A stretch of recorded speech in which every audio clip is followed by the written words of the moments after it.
World's best law of attraction money and success coach అయిన ప్రముఖ షేక్ అన్వర్ గారిచే జూన్ 1 హైదరాబాద్ లో జరిగే one day magic of law of attraction and millionaire mind work shop కి register చేసుకోండి. నమస్కారం అలగరి రవీంద్రనాథ్ గారు. నమస్తే అండి సిరి గారు. సార్, లీగల్ పరంగా మనం మాట్లాడుకుంటే ఇప్పటి వరకు ఫ్యామిలీ రిలేటెడ్గా ఎన్నో ఇష్యూస్ అయితే మనం మాట్లాడుకోవడం జరిగింది. అందులో భాగంగానే వన్స్ ఎవరికైనా కూడా డివోర్స్ తీసుకున్న తర్వాత మళ్ళీ ఎవరైనా కూడా భార్య తన భర్త మీద 498 సెక్షన్ కింద తన మీద కేసు ఫైల్ చేసే అవకాశం ఉంటుందా? ఒకవేళ అలా ఫైల్ చేస్తే ఆ కేసు అన్నది వర్తిస్తుందంటారా? చాలా ఇంట్రెస్టింగ్ సిరి గారు మీరు వేసిన ప్రశ్న. ఇది చాలామందికి డౌట్ ఉంటుంది. సార్ 498 ఏ కేసు వేస్తాం అంటే భర్త వేధింపులకు గురి చేస్తున్నాడు, అదనపు కట్నం తీసుకొని రమ్మనని చెప్పి, లేకపోతే ఇతరత్ర కారణాల మీద మనం 498 మానసికంగా శారీరకంగా చేస్తున్నాడని చెప్పి మనం 498 వేస్తాం. మనం భర్త మీద కాకుండా భర్త తరపు బంధువులు, అత్త, మామ, సోదరుడు, ఆడపడుచు వీళ్ళ మీద కూడా కేసులు వేసి, ఇంకా కొన్ని కేసుల్లో అయితే భర్త పనిచేసిన ఆఫీస్ స్టాఫ్ మీద కూడా వేసిన సందర్భాలు కోకొల్లలు. అయితే ఇక్కడ మీరు అడిగిన ప్రశ్న ఏంటంటే, డివోర్స్ అయిపోయిన తర్వాత 498 ఏ వేయొచ్చా? నేను దానికి విషయం మీకు క్లియర్గా చెప్తాను. డివోర్స్ ఇప్పుడు ఇద్దరు కలిసి భార్యాభర్తల మధ్య కలిసి ఉండలేము కాబట్టి మాకు డివోర్స్ ఇవ్వమని చెప్పి కోర్టుకు అప్రోచ్ అయ్యారు. మ్యూచువల్ కన్సల్ట్ కావచ్చు, లేకపోతే ఇతరత్ర ఒక 2 years 3 years కోర్టుకి తిరిగిన తర్వాత కోర్టు వాళ్ళకి డివోర్స్ నోటిఫికేషన్ ఇచ్చి, అంటే డివోర్స్ ఆర్డర్ ఇచ్చేసింది. సో ఇక మీరిద్దరు కూడా వేరువేరుగా ఉండొచ్చు అని చెప్తూ డివోర్స్ ఆర్డర్ వచ్చింది.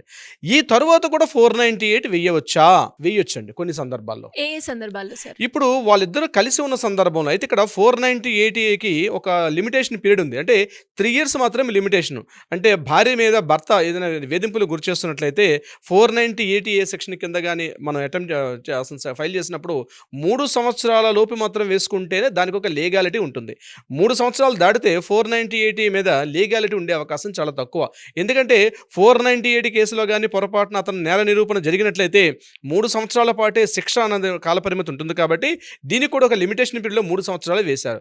ఇక్కడ డివోర్స్ వచ్చేసింది, కానీ భర్త తన భార్య పైన ఆ 4 అంటే ఇంతకుముందు వేధింపులు గురి చేశాడు. అంటే 3 సంవత్సరాల లోపు వేస్తుంది నీకు వ్యాలిడిటీ లేదు, 3 సంవత్సరాలు దాటిపోయింది, డివోర్స్ అయిపోయింది, ఇప్పుడెప్పుడో అమ్మాయికి గుర్తొచ్చింది నాకు ఆ పలానా, ఫర్ ఎగ్జాంపుల్ నేను చెప్తున్నాను, ఎప్పుడో 2020లో ఆ అమ్మాయి వేధింపులు గురి చేస్తుందని తెలిసింది. ఇక్కడ 2024లో అమ్మాయికి వచ్చేసింది, అంటే డివోర్స్ అయిపోయింది. సో ఇప్పుడు డివోర్స్ వచ్చిన తర్వాత రెవెన్యూ తెచ్చుకున్నట్టుగా 2022లో మీరు నన్ను బాధలు పెట్టారు, 2020లో మీరు నాతో మానసికంగా శారీరకంగా బాధలు పెట్టారని చెప్పి వేధింపులకు గురి చేసే కేసు కింద మనం వేసే అవకాశం లేదు. 498లో అవకాశం లేదు. 3 సంవత్సరాలు ఇస్ ద కాల పరిమితి, అది గుర్తుపెట్టుకోవాలి. ఇకపోతే రెండోది ఉంది, డీవీసీ అంటాం, డొమెస్టిక్ వైలెన్స్ యాక్ట్ అని అంటాం. డొమెస్టిక్ వైలెన్స్ మాత్రం దీనికి కాల పరిమితి లేదు. అయితే మ్యారేజ్ అయిన తర్వాత, డివోర్స్ అయినప్పటి తర్వాత కూడా, డివోర్స్ అయిపోయిన తర్వాత కూడా భార్య వాళ్ళిద్దరు కలిసి ఉన్న సందర్భంలో వేధింపులకు గురి చేసి అప్పుడు మానసికంగా శారీరకంగా చాలా రకాలుగా హింస పెట్టే సందర్భాలు ఉన్నట్లయితే డొమెస్టిక్ వైలెన్స్ కేసు మాత్రం ఫైల్ చేసుకోవచ్చు. డివోర్స్ వచ్చేసింది, ఇద్దరిద్దరు వేరువేరుగా ఉంటున్నారు, కానీ వాళ్ళిద్దరు కలిసి ఉన్న సందర్భంలో గొడవలు జరిగినట్లయితే డొమెస్టిక్ వైలెన్స్ కేసు అనేది అప్పుడు వేసుకునే అవకాశం కూడా ఉంది. ఇది కేవలం ఆ సందర్భంలో మాత్రం డీవీసీ వేసుకోవచ్చు తప్ప 498 అనేది వేయడం చాలా కష్టం. ఇది గుర్తుపెట్టుకోవాలి సోదరిమణులందరూ కూడా. అంటే డివోర్స్ అయిపోయినంత మాత్రాన ఇంకా అతని మీద మనం మెయింటెనెన్స్ ఉంటుంది. సో ఇంకా డీవీసీ కానీ 498 ఏముంటుందంటే ఉంటుంది, కానీ ఒక లిమిటేషన్ ఉంటుంది. 498కి డొమెస్టిక్ వైలెన్స్కి లిమిటేషన్ లేదు. కాబట్టి ఒకవేళ డివోర్స్ వచ్చిన తర్వాత కూడా డొమెస్టిక్ వైలెన్స్ అంటే వాళ్ళు కలిసి ఉన్న సందర్భంలో ఏదైనా గొడవలకి మానసికంగా శారీరకంగా వేధింపులు గురి చేసిన సందర్భాలు, గృహహింస అన్నది ఆ ఇంట్లో జరిగి ఉన్నట్లయితే సరైనటువంటి ఆధారాలు ఉన్న సందర్భంలో తప్పనిసరిగా వేసుకునే అవకాశం కూడా ఉంటుంది. అందుకే మా అడ్వకేట్స్ దగ్గరికి ఈ యొక్క క్లయింట్స్ వచ్చేటప్పుడు చాలామంది అడ్వకేట్స్ ఏం చేస్తారంటే, ఇలా ఈ ఇష్యూ జరుగుతుంది అనుకుంటే 4 కేసులు అనేది 4 sisters అంటాం. యాక్చువల్గా 4 sisters అంటే divorce, DVC, maintenance, at the same time 498 ఈ 4 టకటక క్లియర్ చేసేసుకుంటారు. అంటే ఇది అవసరమా, అవసరం లేదని కూడా మా న్యాయవాదులు కూడా ఆలోచించే పరిస్థితులు తక్కువ.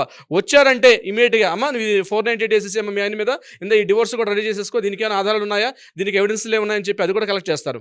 అంటే నేను చెప్పేది ఏంటంటే, ఇక్కడ రియల్గా జరిగితేనే, మీ దగ్గర సాక్ష్యాధారాలు ఉంటేనే తప్ప డొమెస్టిక్ వైలెన్స్ వేసుకుంటే మంచిది. కానీ ఆధారాలు లేకుండా కేవలం ఒక రివెంజ్ తీర్చుకోవాలి, అతని మీద కక్ష సాధింపు చర్యలుగా మనం అతని మీద తీసుకోవాలనుకున్న సందర్భంలో మాత్రం మనం వేసే అవకాశం ఉండదు. కానీ డివోర్స్ తీసుకున్న తర్వాత కూడా ఇద్దరు ఒకరికొకరు విడివిడిగా ఉన్న సందర్భంలో కూడా, అంటే డివోర్స్ రన్నింగ్లో విడివిడిగా ఉన్నారు, డివోర్స్ వచ్చేసిన తర్వాత ఎవరి లైఫ్లో వాళ్ళు డీల్ చేస్తున్నప్పుడు కూడా డొమెస్టిక్ వైలెన్స్ అన్నది దానికి ఒక కాలపరిమితి లేదు కాబట్టి అప్పుడు కూడా వేసుకునే అధికారం ఉంటుంది. బట్ 498కి మాత్రం అది లేదు, ఆ మినహాయింపు లేదు, ఎందుకంటే కాలపరిమితి ఉంది కాబట్టి. ఇక మెయింటెనెన్స్ కేసు అనేది అదో పక్క నడుస్తూనే ఉంటుంది. అంటే కొన్ని సందర్భాలు ఈ 4 కేసులు వేసే సందర్భాల్లో డివోర్స్ ఇష్యూ అయిపోతుంది, బట్ ఇంకా డివిసి రన్ అవుతూ ఉంటుంది, 498 రన్ అవుతుంటుంది, ఇంకా ఎంసీ కూడా ఉంటుంది. సో డివోర్స్కి లింకప్ కాబట్టి మెయింటెనెన్స్ తీసేసుకోవడం అయిపోతుంది. ఒకవేళ పిల్లలు ఉంటే పిల్లల్ని చైల్డ్ కస్టడీలో తీసుకునేది ఏ రకంగా తీసుకోవాలి, ఎలా తీసుకోవాలని చెప్పి చైల్డ్ కస్టడీ కోర్టు కూడా మనం నడుతుంది కాబట్టి దాని తగ్గట్టుగా ఉంటుంది. సో ఇప్పుడు మీరు అడిగిన ప్రశ్నలో ఎట్టి పరిస్థితులు తీసుకోవచ్చా అంటే డివోర్స్ తర్వాత కూడా వేసుకోవచ్చు అంటే వేసుకోవచ్చు. అది ఓన్లీ కొన్ని సందర్భాల్లో కొన్ని ప్రత్యేక పరిస్థితుల్లో మాత్రమే తప్ప, లేకపోతే ఆధారాలు లేకుండా కోర్టులో వేస్తే మళ్ళీ ఇబ్బందులు పడే అవకాశం కూడా ఉంటుంది సిరి గారు. సార్ ఎలా సార్ మరి ఎవరికైనా కూడా డివోర్స్ రిలేటెడ్గా కావచ్చు, ఫ్యామిలీ రిలేటెడ్గా అయినా కూడా, లేదు ల్యాండ్ రిలేటెడ్గా మేము చాలా ఇష్యూస్ ఫేస్ చేస్తున్నాము, దాన్ని మేము చట్ట ప్రకారంగా వేరే వాళ్ళ మీద ఆపోజిట్ పర్సన్స్ ఎవరైతే ఉన్నారో వాళ్ళ మీద కేసు ఫైల్ చేయాలి అన్నప్పుడు లీగల్ పరంగా మాకు మీ గైడెన్స్ కావాలి అంటే ఎలా మిమ్మల్ని అప్రోచ్ అయ్యే ఛాన్స్ ఉందంటారు? సమస్యలు ఉండేటప్పుడు కోర్టుకు రావడం ఒక కామనే కాబట్టి మీకు ఏదైనా సమస్యలు ఉంటే కింద స్క్రోల్ అవుతున్న నెంబర్ని కాంటాక్ట్ చేయగలిగితే, అట్లీస్ట్ కాల్ ఆర్ వాట్సాప్ చేయగలిగితే మీ యొక్క డీటెయిల్స్ కూడా చాలా సీక్రెట్గా మెయింటైన్ చేస్తాం. అట్ ద సేమ్ టైం మీకు ఏదైనా సలహా సంప్రదింపులు కావాలంటే కూడా ఆ దిశగా ప్రయత్నం చేస్తాం. అంతేకాకుండా న్యాయపరంగా ఏదైనా పరిష్కారం కావాలంటే కూడా ఆ దిశగా కూడా ప్రయత్నం చేస్తారు మన లీగల్ టీం. సిరి గారు, thank you sir, thank you so much. Thank you so much అండి. సుమన్ టీవీలో మీ పర్సనల్ అండ్ బిజినెస్ ప్రమోషన్స్ కోసం కింది నెంబర్కి కాంటాక్ట్ చేయండి.